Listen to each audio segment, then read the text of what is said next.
Welcome back to the channel, everyone.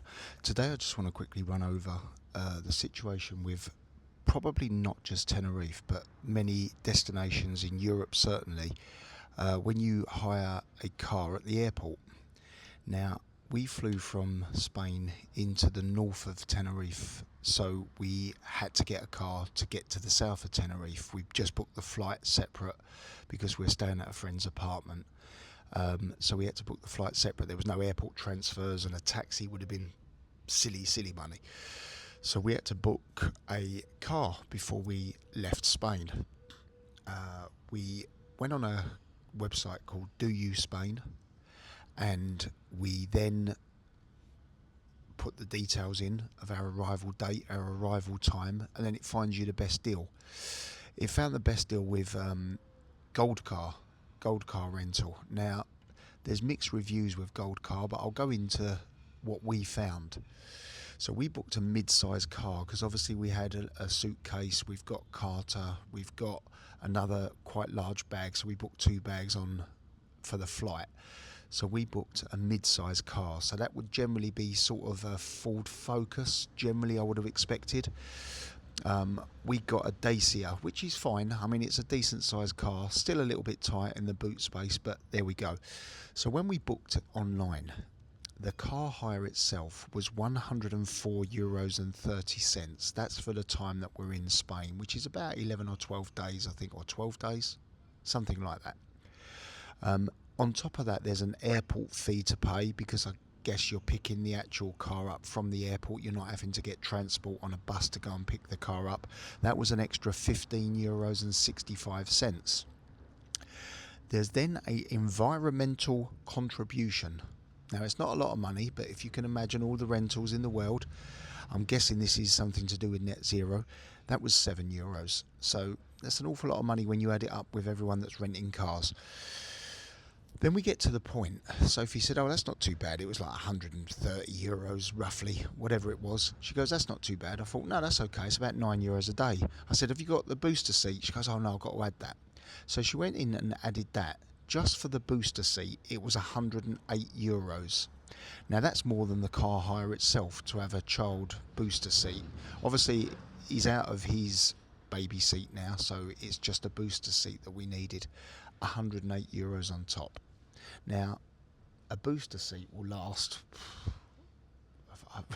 forever. I mean, they're literally, it's not like a baby seat where the child's, sometimes the baby's throwing up and it needs washing and all this sort of stuff. A booster seat generally will last quite a long time, and they're probably about €60-70, I would say, to buy.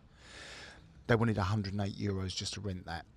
So I said to Sophie, well, we've got 2 cases, we'll just pack a little bit lighter and we'll put the booster seat in the actual case, which we did.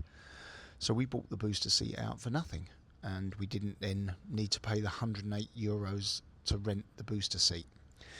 Now, when we got to the airport, generally I wait for the case to come off, or the cases to come off the conveyor belt, and Sophie goes and queues up for the car hire, which we done. When we got to the car hire, they do all the paperwork and stuff, and then at the end of it, when they've just about to give you a key, they say, right, do you want the extra insurance? Now, the extra insurance generally means their car, so basically you're covered fully comprehensive, but there's a huge excess if something goes wrong. Now, that something goes wrong can be sort of €2,500-3,000 on top if you have a problem with the car. Now, the way some of the Spanish drivers drive, and in Tenerife some people drive, generally it's a little bit risky to not have the insurance on the actual car itself, but they wanted €355. Now, my banking has got that included. I get cover for that as part of the banking facility that I've got. I'm covered for the excess waiver on any damage that's caused on car rental. You have to excuse that noise in the background if you can hear some plates chunking around. It's a hotel behind. So basically, we said, no, we're not paying it. So they said, right, we have to block €1,268 on your card. If the car comes back with a full tank of petrol, which it will, I mean, it's basically, we take it with a full tank, we bring it back with a full tank. So that was the deal. So they've now had to block €1,268 on a bank card or credit card. Now Sophie didn't remember to bring her proper credit card. Now bear in mind the booking is in Sophie's name because Sophie drives the car, generally because she doesn't ever drink. So if I want to go out and have a pint or whatever, a couple of pints, or had a drink during the day, I've got no worries about it because Sophie's quite happy to drive. She wouldn't let me, have one pint even and drive. Obviously, Carter being in the car is very important that no one drinks at all. So the best thing to do, obviously Sophie being teetotal, is that she takes the car and she takes the policy out, etc. So Sophie didn't remember her main credit card. She's got two, one with a very little amount on and one with a reasonable amount on. She'd left the one with the reasonable amount on in Spain, so she'd only bought the smaller credit card, which hasn't got a limit. Well, I think it's got a limit of £1,000, so it doesn't cover the €1,268. So I said, there you go, there's my credit card. I said, I'll do it. No, we can't take your credit card, they said, because it has to be in the policyholder's name. Okay, so what I then done, I transferred €1,268 to Sophie's bank. She then had to pay, put it on her debit card because the credit card wasn't available. So basically I'm standing there, I'm having to transfer the money from my savings account into my bank account, then I had to transfer it to Sophie, and then Sophie had to pay the amount on the bank card. So basically that's just sort of dotting your card that, car hire for €104.30 sounds quite cheap for, the best part of 2 weeks. But then when you add the airport fee, the environmental contribution, the booster seat and the insurance on arrival, you're probably talking, what's that, sort of best part of €650, €700. So all isn't as it seems to be. We've obviously picked the car up. We have gone through it and we've got the car, and it's a fantastic car. The car only had, I think it was 1,000 kilometres or 1,060 kilometres, which is about 600 miles when we collected the car. Now, that's all great, but if there is any damage and stuff, you definitely, before you leave the airport, there's a little tip that we always do.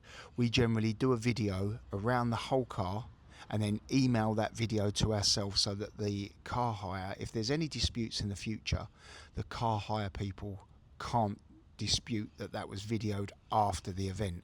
So before you leave the airport, there'll be a time and date stamp on your email. Take a video of the entire car. If there's any damage, make sure you let them know, but make sure you keep your own record of it as well. Go around the entire car, zooming in on any damage that's on the hire car before you take it, so that there can be no disputes, and then email that to yourself there and then, because you've got a time and dated stamp on that email, on that video that you've taken, just to, in case there's any disputes in the future. Imagine rocking up to court with that evidence. That would be absolutely fantastic. Guys, I just thought I'd jump on today and do a quick video and let you know about car hire that I've found. I'm sure that we're not the only people to experience that. And bear in mind, with that collision damage waiver thing that they try to add on the insurance at the airports, a lot of the banks, I